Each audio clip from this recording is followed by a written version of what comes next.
क्या आप जानते हैं कि सिख धर्म में एक ऐसा तरीका भी है जिसे फॉलो करके हम ईश्वर से बात कर सकते हैं और अपने मन में चल रहे सभी प्रश्नों के उत्तर प्राप्त कर सकते हैं।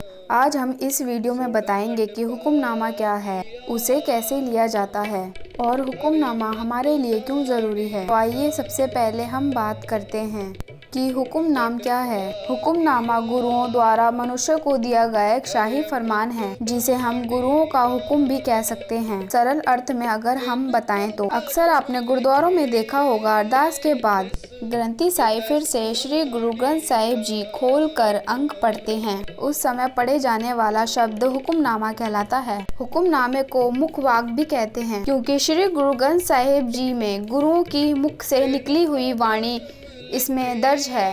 हुक्मनामा लेने की शुरुआत सबसे पहले 5वें गुरु श्री अर्जन देव जी ने की थी, जब 1604 में आदि ग्रंथ की रचना के बाद श्री दरबार साहिब में आदि ग्रंथ को स्थापित किया गया और गुरु अर्जन देव जी ने बाबा बुड्ढन जी को दरबार साहिब का पहला ग्रंथी बनाया और उनसे पहला ग्रंथनामा बोलने को कहा, जो इस प्रकार है। संता के कारज आप खलोया, हर कम करावण आया राम, धरती सुहावी तालू सुहावा, विच अमृत जल छाया राम। 1604 में शुरू की गई हुक्मनामे की यही मर्यादा आज भी हर गुरुद्वारों में उसी प्रकार चली आ रही है। अब आपके मन में यह सवाल उठना स्वाभाविक है कि हर रोज हुक्मनामा लेना क्यों जरूरी है। आजकल का जो समाज चल रहा है, हर कोई किसी न किसी चीज, दुख और कलेश में घिरा है। किसी को नौकरी की चिंता, घर परिवार की चिंता, आर्थिक परेशानी या शारीरिक रोग की परेशानी है। इन्हीं समस्याओं के चलते हमारा जीवन कठिन हो जाता है। फिर हम दूसरों की बात मानकर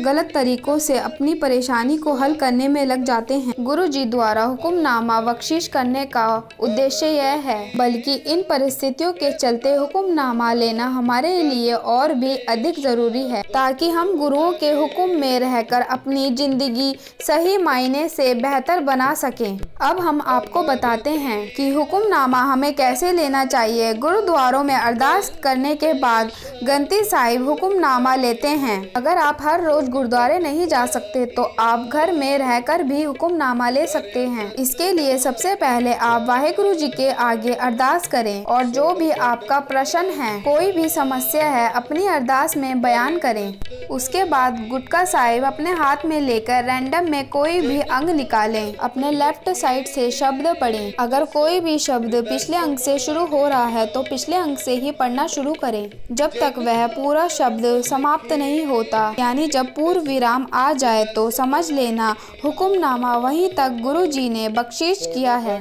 बहुत से लोग ये नहीं जानते कि जो हुक्मनामा में शब्द लिखा है वही आपके प्रश्न का उत्तर है। इस प्रकार यह हुक्मनामों की मर्यादा रोज निभाने से आप नोटिस करेंगे कि आपके मन में हर इच्छा, हर सवाल गुरु हुक्मनामे के रूप में पूरी तरह से सक्षम है। फिर हमें भटकने की कहीं जरूरत नहीं होगी। इस तरह आपका जीवन आनंद से भर जाएगा, इसमें कोई शक नहीं। अगर श्रद्धा और विश्वास सच हो तो आपका भटकना सचमुच खत्म हो सकता है। केवल पूरा गुरु ही यह सब करने में सक्षम है। वाहेगुरु जी का खालसा, वाहेगुरु जी की फतेह। वीडियो अच्छी लगी हो तो लाइक करना और चैनल को सब्सक्राइब करना